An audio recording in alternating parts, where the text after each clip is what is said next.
Hi everyone, in this tutorial we're gonna create the sample story in Framer using Frameship plugin. You can see we have our product listing with the image title and price info. We also have a cart component at top. We can click any of the products to see its detail page, see its description and images, which are synced with the CMS collection imported from Shopify. We can add the item to the cart, change its quantity.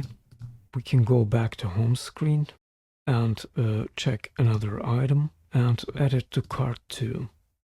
We can remove the item we don't want, etc.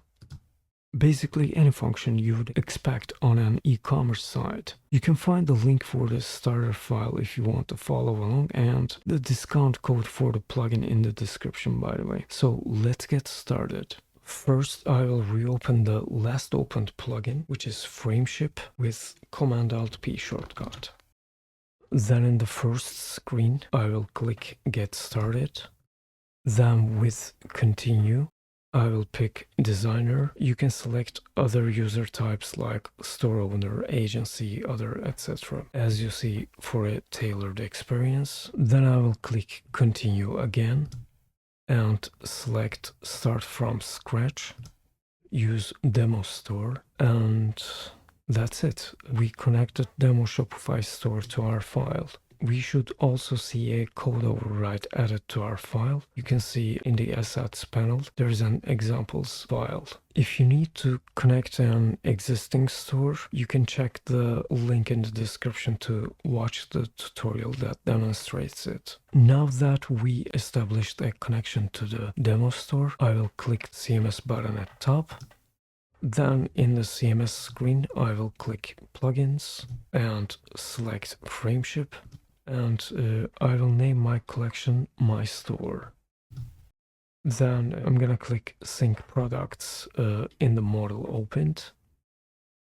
After syncing them, we can see all products are listed, right? And after going back, we can insert our product listing to our page by clicking the Insert button at top, then hovering over Collections. I can drag the collection we named My Store to our page in the content stack, and we can start restyling it. I will select the image under My Store, lock aspect ratio, and make images with 100 pixels. Then I will select My Stores on the Layers panel, and on the right panel, I'm gonna select Grid to make it a 2-column grid. Then clicking Advanced, I will make minimum width 400 pixels, Y gap 40.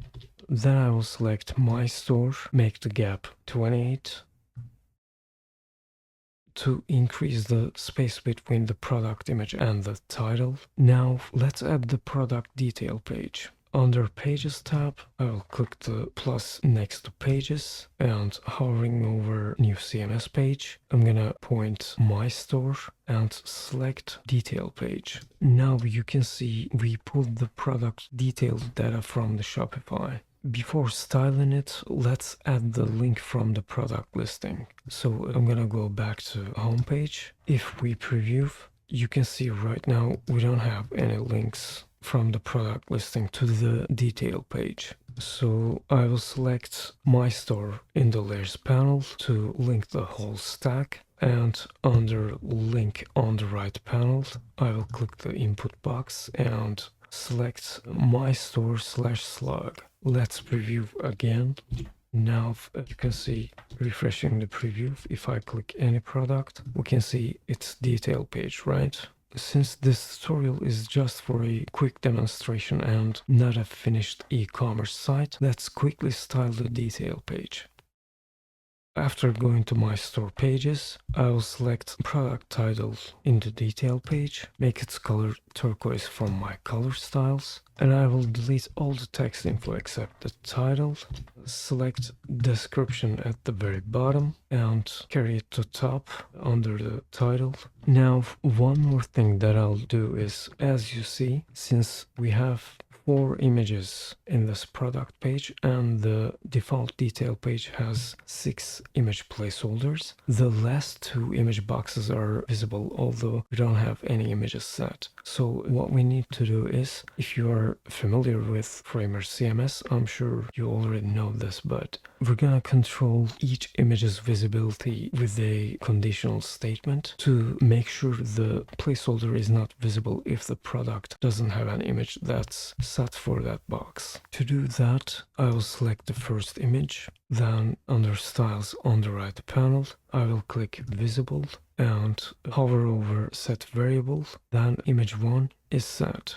And that way I will make sure that placeholder is not visible if there aren't any images set for image 1 in the CMS data. I'll repeat for the second image, select it, under Styles, click the visible label, set variable, image 2 is set. I'm gonna go ahead and repeat that for all of the image boxes. Now you can see we don't have empty image boxes anymore. Next, add the price info under the description. I will open Frameship plugin, select Components tab under Product. You can see there are many components here, very well organized under categories. They are out of the box working and connected to the store you set in the beginning to integrate any Shopify functionality to your Framer site and style or design as you like. I will probably make some more tutorials in the near future demonstrating some of them. So I will click Product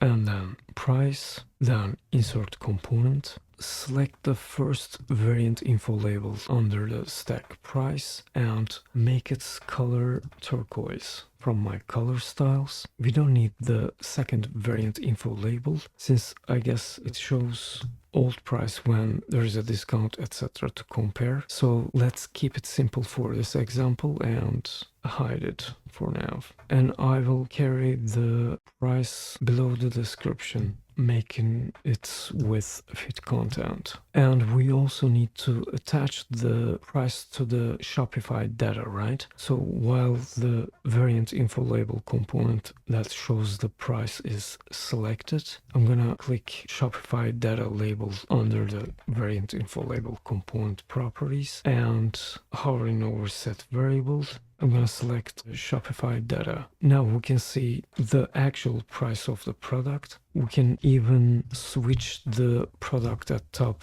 to see its price, right? Also, we can even add price info at the home page, right? Let's copy the price here and go to home page. We can select product title and paste it next to it. We need to connect Shopify data also here.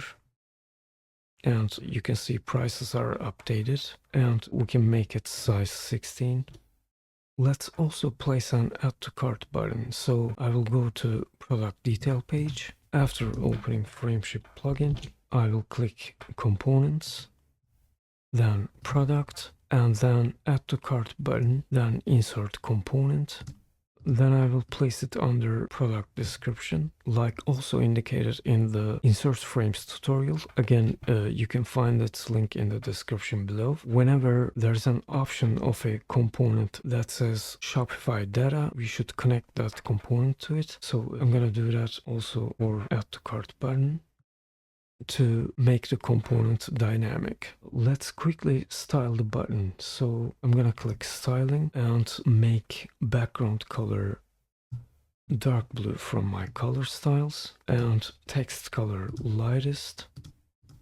Then I will click hover and select lightest for the text color also here.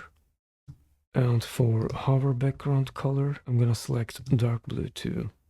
Let's preview, and our hover works, but since we haven't added the cart component yet, our button doesn't open the cart. So I'll go back to products page, open Frameship plugin, select components, then cart, and insert the component. And I'm gonna carry it to the content stack, placing it at the very top. I think this looks great for our quick demo e-commerce layout. Now we can quickly change the style of the cart component, right? So I will click Edit Components under Cart 2.0 on the right panel, and Unlink can replace all. And in its component screen, I'm going to select Cart Layer, click Edit Components one more time, then Unlink can replace all. You can see we can also customize cart layer model here, but to keep the tutorial shorter, I'll leave it as it is. But to customize our cart open button, we can select it in cart button component screen, and under styling on its component properties, we can make its background color dark blue, text color lightest. Then we can click hover and again make the text lightest and background dark blue too. We can also select number of cart items badge, make its fill color light green. Let's go back to home screen, copy the cart component, go to product detail page, paste the cart, carry it to the very top of my page. Since we are just creating this for a quick demonstration, not a complete website, let's just add a home button to go back to home page. So I will insert material icon component, place it on my page, change its color to light green, and icon to home, and make its size 30 by 30. Then let's fix the desktop stacks gap and make it 32. Then I'll select both material and cart icons, add them to a stack. Make the stack direction horizontal. Then make the stack's overflow visible. Then to add link, I will select the home icon, add it to a frame. Then while the frame is selected, I'm gonna click the input box next to link to and select home. Let's quickly preview and see if link to home page is working, and it works. By the way, add to cart function doesn't work in Framer preview, so we need to publish our site and check there. So I'm clicking the publish button, clicking the link. We can add this product to cart here. And as you see, it is added. We can edit the quantity or remove if you want. A fully functioning cart, right? Except checkout, of course, since we need to publish the store to do that. We can go back to homepage, select another product, and in its detail page, we can add also it to the cart and see them both in our cart, right? We can add so many other functions, but I'm sure you got the idea. As you see, Frameship makes it really easy to connect to an existing Shopify store and bring all of its functionality to the Framer. Lets you design the shop in Framer comfort as you like. Probably I will demonstrate some other functions of the plugin in other tutorials in the near future. If you get the plugin, don't forget to use the discount code I share in the description below, as I said. And with that, we wrap this tutorial up. I hope you liked it. If you want to see more, be sure to subscribe, turn the notifications on, check my other tutorials, and see you in the next one.